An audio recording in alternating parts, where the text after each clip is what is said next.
Позив от 1941 година оживи парламента в последните му работни часове.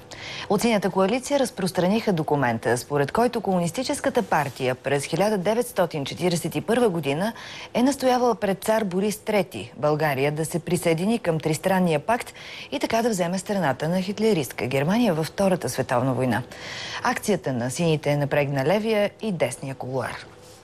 Една от първите задачи на Иван Костов сутринта бе мълчаливо да подари на Сергей Станишев историческия документ. Според лидера на ДСБ той доказва, че българските комунисти са подкрепяли Тристранния пакт и съответно антисемитизма.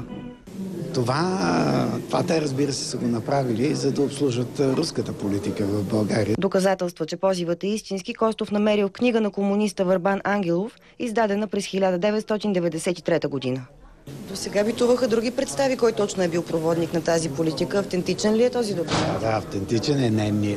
Ако са битували, това означава, че дълбоко е подменена историческата истина и че хората в българското училище учат неверни неща. Интересно, след 25 години яростен антикомунизъм у нас, често пъти основателен, често пъти безсмислен, се появи това парче хартия.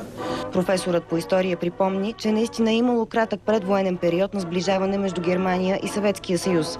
Но да се твърди сега, че Георги Михайлович, както е подписан там, който беше съден в Германия и който осъди фашизма и който направи за смях Гьоринг на Лайпцигския процес. Може би някой иска сега да се вкопчи в идеята за антикомунизма. Според левия депутат, сините просто са паникьосани, че няма с какво да привлекат интерес към себе си.